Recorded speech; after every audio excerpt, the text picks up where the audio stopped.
तो इस कहानी का हीरो रैंतारो इतना भयानक होता है कि कोई भी उसे देखता है तो डर के मारे अपना मुंह घुमा लेता है। लड़के तो उसे देख के अपनी पैंट गीली कर लेते हैं। ऐसे ही एक दिन वो स्कूल जा रहा था, लेकिन उसको देखकर ना काफी सारे लोग डर रहे थे। लेकिन तभी रास्ते में उसके कुछ स्कूल के दोस्त उसे दिखाई देते हैं, जो कि दूसरे बंदों के साथ पंगे कर रहे थे। और जो गुंडे लोग थे वो जानबूझकर रैंतारो के दोस्त से भिड़ रहे थे ताकि वो थोड़ा पंगा ले सके। मतलब उन्हें उसमें मजा आता है एक तरह से। और वो लोग वहाँ पर रैंतारो से मिलना चाहते थे और उससे पूछते हैं कि आखिरकार वो तुम्हारी क्लास का डरावना बंदा कहाँ पे है। तभी उसका दोस्त बोलता है, अरे ब्रो तू फिक्र मत कर, वो बस यहाँ पे आने ही वाला है। और इसके बाद तभी वहाँ रैंतारो आता है और जब वो दोनों बंदे पीछे मुड़कर देखते हैं तो रैंतारो की शक्ल ना काफी ज्यादा डरावनी लग रही थी और वो लोग केवल उसकी शक्ल देखकर डर के मारे वहाँ से तुरंत भाग जाते हैं। इसके बाद रैंतारो अपने दोस्तों को समझाने लगता है, अरे गधों इस तरीके से लड़ाई मत किया करो। और उसके दोस्त बोलते हैं, अबे ये सब तेरे चक्कर में हो रहा है, तूने किसी को मारा था, इस कारण वो लोग हमारे पास आए थे। और इसके बाद रैंतारो बोलता है, यार ऐसा तो मुझे कुछ भी याद नहीं आ रहा। और इसके बाद वो पिछली रात की बातें बताने लगता है, जहाँ एक कपल लड़ाई कर रहा था। वहाँ लड़की ने लड़के को थप्पड़ मारकर चली जाती है और रैंतारो को लगता है कि शायद लड़के को बुरा लगा होगा। वो उसको थोड़ा सिंपैथी देने के लिए जाता है, लेकिन लड़का उसकी शक्ल देखकर काफी ज्यादा डर जाता है। और उसका दोस्त बोलता है, हाँ भाई ये तो ऑब्वियस ही बात है, अगर तू रात के टाइम किसी के पास जाएगा तो वो बंदा तो ऑब्वियसली डरेगा ही, आखिर तू है ही इतना भयंकर। और एक चीज मैं आपको बता देता हूँ, लड़कों का कॉलेज अलग था और लड़कियों का कॉलेज अलग था, लेकिन दोनों अगल बगल में पड़ोस में ही थे। और मेन बात ये है कि लड़के और लड़कियाँ दोनों ही आपस में काफी ज्यादा नफरत करते हैं। मैंने ये बात अभी क्यों बताया आपको थोड़ी देर में पता लग जाएगा। मतलब अपने हीरो का ग्रुप स्कूल की तरफ जा रहा था और लड़कियों का ग्रुप उनके बगल से गुजरता है। तभी एक लड़की का रुमाल नीचे गिर जाता है और एक बंदा उसे उठाकर लड़की को देने लगता है, लेकिन वो लड़की बोलती है, अब इस पे तुम्हारा हाथ लग गया ना, इस कारण मैं इसको नहीं लेने वाली। और लिटरली काफी बुरे तरीके से इंसल्ट करते हुए चली जाती है। और रैंतारो के दोस्त भी आपस में बात करने लगते हैं कि ये लोग कभी भी नहीं सुधरने वाले, मतलब अभी भी इनमें काफी ज्यादा गुस्सा है। इसके बाद हमें थोड़ा स्कूल के बारे में बताया जाता है। जो लड़कियों का स्कूल था वो काफी ज्यादा रिच स्कूल था। आप कह सकते हो कि वहाँ पे काफी अच्छे घर की लड़कियाँ पढ़ा करती थी, लेकिन लड़कों का स्कूल सरकारी स्कूल टाइप था। मतलब उनका फ्यूचर सब्जी बेचने में ही गुजरने वाला है। इस कारण लड़कियाँ इतना ज्यादा नफरत करती थी लड़कों को। मतलब देखा जाए तो अपने लौंडे बुरे नहीं है, वो तो बस लड़कियों ने फालतू में गलत फहमी पाल रखी है। आप लोग समझ ही सकते हो, जैसे कि आप और हम काफी ज्यादा शरीफ है, लेकिन लड़कियों को लगता है कि हम काफी ज्यादा बेकार है। इसके बाद हमें थोड़ा सा ये भी पता लगता है कि जो लड़कियों का स्कूल है उसके पर्दे हमेशा लगे रहते हैं ताकि उन्हें किसी भी लड़के की शक्ल देखने को ना मिले। लिटरली देख रहे हो कितनी ज्यादा नफरत करते हैं लड़कियाँ। सच बताओ तो भाई ऐसा सीन मेरे स्कूल में भी था। लड़के और लड़कियों के बीच पर्दा लगा देते थे स्कूल वाले। स्कूल लाइफ की ऐसी की तैसी हो गई थी। इसके बाद लड़के कैरियोके जाने का प्लान करते हैं, लेकिन रैंतारो मना कर देता है। मतलब उसको घर पे थोड़ा जल्दी जाना था। और इसके बाद जब वो घर जाता है तो उसकी मम्मी काफी ज्यादा चिल्लाने लगती है, तुम इतना लेट कैसे हो गए। तब रैंतारो बोलता है, मम्मी स्कूल काफी ज्यादा दूर है और साथ ही आज बारिश भी हो रही थी, इस कारण थोड़ा लेट हो गया। और आपको पता है कि इस काम में मैं काफी ज्यादा बेकार हूँ और कोई भी मेरे वजह से रेस्टोरेंट में नहीं आता। और मम्मी बोलती है, कोई बात नहीं, यहाँ पे केवल एक ही कस्टमर है और अभी बारिश भी हो रही है तो इस कारण कोई ज्यादा लोग आएंगे भी नहीं। और उसकी मम्मी बोलती है, मुझे पता है कि तुम इसे हैंडल कर लोगे। और इसके बाद उसकी मम्मी वहाँ से चली जाती है। इसके बाद रैंतारो बेकरी वाला आउटफिट पहन लेता है और बताने लगता है, मेरी फैमिली एक तरह से बेकरी चलाती है और कभी कभी थोड़ा स्टाफ की कमी हो जाती है, इस कारण मुझे भी यहाँ काम करना पड़ता है। वैसे मैंने अपने दोस्तों को इसके बारे में नहीं बताया है कि हमारी बेकरी की दुकान है। इसके बाद रैंतारो सोचने लगता है कि मम्मी ने कहा था कि एक कस्टमर है और वो चारों तरफ देखता है और उसे एक लड़की बैठी हुई दिखती है और लिटरली उसके आगे काफी ज्यादा प्लेट्स रखे हुए थे। और वो सोच रहा था कि इतनी छोटी लड़की आखिरकार इतना सारा खाना कैसे खा सकती है। और इसके बाद लड़की भी ना रैंतारो की तरफ देख के बोलती है और दोनों का आई कांटेक्ट होता है। और अभी वो लड़की वहाँ पे काफी ज्यादा घबरा गई थी, जिससे उसका केक गले में अटक गया था। इसके बाद रैंतारो उसको पानी ला कर देता है और वो मन में सोचता है, मुझे ऐसा लगता है कि ये मिडिल स्कूल की लड़की है, आखिरकार ये इतना ज्यादा कैसे खा सकती है। वो लड़की तो वहाँ पे काफी ज्यादा घबरा गई थी और वो धन्यवाद बोलकर वहाँ से फटाक से भाग जाती है। और रैंतारो फिर सोचने लगता है, शायद मुझे लगता है कि वो मेरी शक्ल देखकर डर गई। इसके बाद उसकी मम्मी उस लड़की के बारे में बताने लगती है, उसका नाम वागुरी है और वो काफी टाइम से हमारे शॉप पे आती है। रैंतारो बोलता है, मम्मी मुझे नहीं लगता कि अब वो यहाँ दोबारा आएगी, वो मुझे देख के डर गई थी। उसकी मम्मी बोलती है, तुम सभी को एक जैसे मत समझो, मतलब वो किसी को भी उसकी शक्ल से जज नहीं करती और हर वक्त तुम अपने आप को जिम्मेदार मत माना करो सभी चीजों को लेकर। और अगर वो हमारे शॉप में नहीं आती तो मैं उसे जबरदस्ती हमारे शॉप में लाऊंगी। इसके बाद रैंतारो को क्लास में दिखाया जाता है और वो अभी भी उन सब चीजों के बारे में सोच रहा था। और वो लिटरली सोच रहा था, मैं मिडिल स्कूल जाऊंगा और अगर मुझे वहाँ वो लड़की दिखाई देगी तो उससे मैं माफी मांग लूंगा। और इसके बाद तभी रैंतारो के दोस्त उसके पास आते हैं और बोलते हैं, चल भाई आज साथ में खाना खाते हैं। रैंतारो बोलता है आज मेरा मन नहीं कर रहा, तुम लोग खा लो, और वो वहाँ से चला जाता है। तभी एक बंदा बोलने लगता है तुम लोगों को पता है कि रैंतारो जानबूझकर लोगों के बीच में दूरियां बनाने की कोशिश करता है। मतलब वो सोचता है कि वो बिल्कुल भी अच्छा नहीं है, इस कारण वो लोगों से दूर रहने की कोशिश करता है। और इसके बाद रैंतारो सोचता है कि मुझे उस लड़की के पास जाना चाहिए, लेकिन वो उस प्लान को कैंसिल कर देता है। वो सोचता है अगर वो मुझे देखकर फिर से डर गई तो क्या होगा। और इसके बाद रैंतारो को अपने घर पर दिखाया जाता है। तभी उसकी मम्मी कमरे में आती है और बताती है कि वागुरी तुमसे मिलना चाहती है। और इसके बाद फाइनली रैंतारो वागुरी से मिलता है और वो उससे माफी मांगने वाला था, लेकिन तभी वागुरी बोलती है पहले हम कुछ खा लेते हैं। और इसके बाद दोनों टेबल पर आमने सामने बैठते हैं। और लिटरली रैंतारो वहाँ पे सोच रहा था ये लड़की मुझे ट्री देना चाहती है, वो भी मेरे शॉप के अंदर। और इसके बाद वागुरी बोलती है मुझे माफ करना, मैं कल भाग गई थी बिना तुम्हें कुछ बोले, और वो इसलिए रैंतारो को केक खिलाना चाहती थी। तब रैंतारो बोलता है तुम एक बार खा लो, मतलब मैं तो खाता रहता हूँ। और दोनों वहाँ पे थोड़ा नौटंकी करते हैं। इसके बाद वागुरी केक खाने लगती है और बताती है मुझे काफी ज्यादा अजीब सा लग रहा है, लेकिन सच बताओ तो यहाँ का केक मुझे काफी ज्यादा अच्छा लगता है। और रैंतारो भी उसको खाते हुए देखकर काफी ज्यादा अंदर से खुश हो रहा था। फिर वागुरी बताने लगती है कल तो तुम काफी ज्यादा हैरान हो गए होगे मेरे आगे इतना सारा केक देखकर। तब रैंतारो मना करता है, लेकिन मन में वो यस करता है एक तरह से। वागुरी बताती है कल बारिश भी हो रही थी तो मैंने सोचा कि एक दो केक और खा लिया जाए, इस कारण मैं वहीं पे बैठी रह गई थी। और इसके बाद दोनों आपस में नाम पूछते हैं। वागुरी रैंतारो को देखकर काफी अच्छे तरीके से बात कर रही थी और रैंतारो सोचता है मैंने पहला इंसान देखा जो मुझसे खुद मिलना चाहता है और मुझसे बिल्कुल भी डर नहीं रहा, मतलब मम्मी के बाद ये पहली इंसान है। फिर वागुरी बोलती है सच बताओ तो मैं तुम्हारी शक्ल देखकर वहाँ से भागी नहीं थी, और ऐसा नहीं है कि मैं तुम्हारे शॉप पे पहली बार आई थी या फिर तुम मेरी मदद पहली बार कर रहे थे, तुमने कभी मुझे नोटिस नहीं किया होगा। और रैंतारो भी शायद मन में सोचता है हाँ ये हो सकता है कि मैंने कभी नोटिस ना किया हो। और इसके बाद तभी रैंतारो चिल्लाते हुए बोलता है अच्छा तो फिर कल तुम भागी किस लिए थी। और उसकी मम्मी और शॉप पर एक औरत भी थी और वो बोलने लगती है थोड़ा धीरे बोलो बच्चों, इतना तेज थोड़ी ना बोला जाता है। तब वागुरी उसे बताती है मुझे पहली बार कोई लड़का इतनी देर तक घूर रहा था, इस कारण मुझे काफी ज्यादा शर्म महसूस हुई और मैं फटाक से भाग गई। और ये सुनकर रैंतारो काफी ज्यादा घबरा जाता है, मतलब जब भी कोई बंदा उसको देखता है तो डर के भाग जाता है, लेकिन उसने पहली लड़की देखी है जो शर्मा कर भाग गई थी। और इसके बाद दोनों का आई कांटेक्ट होता है और दोनों वहाँ पे काफी ज्यादा ब्लश करने लगते हैं। इसके बाद रैंतारो बोलता है अभी रात ज्यादा हो गई तो मैं तुम्हें स्टेशन तक छोड़ देता हूँ। तब वागुरी बताती है मुझे एक केक का ऑर्डर करना है और वो केक का ऑर्डर करने जाती है। कुछ टाइम बाद रैंतारो बोलता है तुम सच में अकेले चली जाओगी ना, क्योंकि अभी काफी रात हो गई है और स्टेशन भी काफी दूर है। और वागुरी बोलती है तुम फिक्र मत करो, तुम ये भी बिल्कुल मत सोचना कि मैं तुमसे डर के भाग गई थी, मैं सच बताऊं मैं तुमसे बिल्कुल भी नहीं डरी और तुम्हारा बहुत बहुत शुक्रिया मुझसे इतने अच्छे तरीके से बात करने के लिए। और इसके बाद वो वहाँ से चली जाती है और रैंतारो अपने कमरे में आता है और वो काफी ज्यादा शर्मा रहा था, मतलब लिटरली पहली बार उससे एक लड़की ने इतने अच्छे तरीके से बात करी थी। इसके बाद रैंतारो सोच रहा होता है मतलब बचपन से ही मुझे सभी लोग रिजेक्ट करते आए हैं, लेकिन वो वागुरी की उसी बात को याद कर रहा था जब उसने कहा था मेरा हार्ट बीट काफी ज्यादा तेज हो गया था जब तुम मेरी तरफ देख रहे थे। और ये सारी बातें सोचकर वो काफी ज्यादा ब्लश कर रहा था। इसके बाद तभी उसकी मम्मी कमरे में आती है और बताती है वागुरी ने कहा कि वो यहाँ कुछ भूल गई थी, वो अभी ज्यादा दूर नहीं गई होगी तो तुम जल्दी से जाकर उसको देकर आओ। और इसके बाद हमें दो बंदे दिखाए जाते हैं और वो दोनों वागुरी को छेड़ रहे थे, बोल रहे थे तुम काफी ज्यादा क्यूट हो, हाइट तुम्हारी कम है लेकिन काफी ज्यादा क्यूट हो, तो चलो थोड़ी मस्ती करने चलते हैं। फिर हमें रैंतारो दिखाया जाता है जो काफी स्पीड में वागुरी को ढूंढ रहा था, मतलब वो चारों तरफ देखता है लेकिन उसको कहीं पे भी नजर नहीं आती। इसके बाद तभी रैंतारो की नजर उन दोनों के ऊपर जाती है और ये दोनों बंदे वही थे जो सुबह उसके दोस्तों को परेशान कर रहे थे। और वो दोनों बात करने लगते हैं तुम रैंतारो के साथ आखिरकार क्या कर रही थी, मतलब इतना ज्यादा बदसूरत इंसान है और तुम उसकी गर्लफ्रेंड तो बिल्कुल भी नहीं हो सकती। और इसके बाद लिटरली वो दोनों रैंतारो की काफी ज्यादा बुराई करते हैं और बोलते हैं तुम्हें उससे थोड़ा दूर रहना चाहिए, नहीं तो तुम्हें भी काफी ज्यादा परेशानी हो सकती है। और रैंतारो को मदद करने जाना था लेकिन वो काफी ज्यादा डर गया था कि कहीं वागुरी भी उसे उसी टाइप का लड़का ना समझे, क्योंकि एक तरह से उसका स्कूल भी काफी बेकार है और वो भी काफी बेकार दिखता है। और अभी वागुरी बोलती है क्या तुम सच बोल रहे हो, और ये सुनकर रैंतारो और भी ज्यादा डर जाता है। इसके बाद वागुरी बोलने लगती है बस तुमने कुछ बातें सुन ली और उस कारण तुम उसको जज करते हो, अगर तुम उससे बात करोगे तब तुम्हें पता लगेगा कि वो कितना अच्छा लड़का है। वागुरी उन्हें बोलती है तुम दोनों बेकार हो जो दूसरों के बारे में गलत अफवाह फैलाते हो। और लिटरली वहाँ पे एक बंदा काफी ज्यादा गुस्सा हो गया था और वो वागुरी को पंच मारने जा रहा था, लेकिन तभी वहाँ रैंतारो सही टाइम पर आ जाता है और वो पंच उसको लग जाता है और रैंतारो के सिर में थोड़ा सा चोट भी लग गया था। और रैंतारो बोलता है आखिरकार तुम इसके साथ क्या करना चाहते थे। उसे देख के वो दोनों वहाँ पे काफी ज्यादा डर गए थे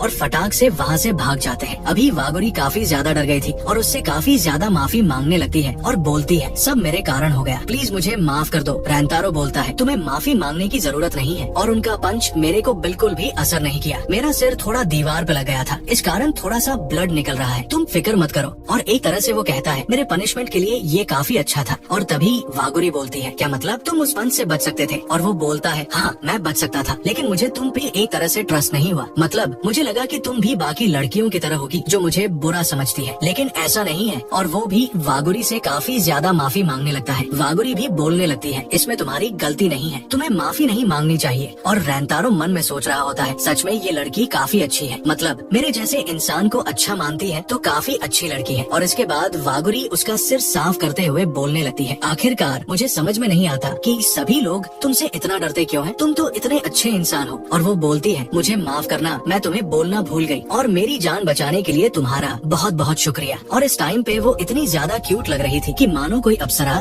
धरती पे आ गई हो। रैंतारो सोच रहा होता है, मैं कितना ज्यादा अजीब हूँ, मतलब दूसरों के कारण मैं अपने आप को काफी पीछे धकेलते गया, लेकिन आज पहली बार मुझे किसी ने धन्यवाद बोला है। और सच बताओ, मुझे ये बातें और भी ज्यादा सुनना है। और इसके बाद रैंतारो उसे स्टेशन पे छोड़ने के लिए जाता है और फिर दोनों थोड़ा बहुत बात करते हैं। और वागुरी जाने लगती है और जाते वक्त बोलती है, रैंतारो अगली बार जब मैं तुम्हारे शॉप पे आऊंगी तो हम दोनों बैठकर केक खाएंगे। और लिटरली भाई, इसने फिर से मेरा हार्ट बीट काफी ज्यादा फास्ट कर दिया। मतलब इतनी ज्यादा क्यूट लग रही थी इस टाइम पे। इसके अगले दिन रैंतारो को अपनी क्लास में दिखाया जाता है और वो काफी ज्यादा घबरा रखा था, मतलब पूरी रात सो नहीं पाया था और केवल वागुरी के बारे में सोच रहा था। और इसके बाद रैंतारो लड़कियों के कॉलेज की तरफ देखता है, उसके पर्दे लगे हुए थे, लेकिन तभी रैंतारो नोटिस करता है कि कोई उस पर्दे को खोलने की कोशिश कर रहा है। और लिटरली इसके बाद वो पर्दा खुल जाता है, मतलब एक स्टूडेंट पर्दा खोलती है और वो पर्दा खोलने वाली लड़की वागुरी थी। और अभी भाई दोनों का फिर से आई कांटेक्ट होता है और लिटरली दोनों वहाँ पे फिर से काफी ज्यादा हैरान हो जाते हैं और दोनों एक दूसरे की तरफ लगातार काफी टाइम तक देखे जा रहे थे। और जैसे ही रैंतारो को रियलाइज होता है, वो फटाक से अपनी क्लास का पर्दा लगा देता है। और अभी उसको फाइनली पता चल गया था कि वागुरी मिडिल स्कूल में नहीं पढ़ती है।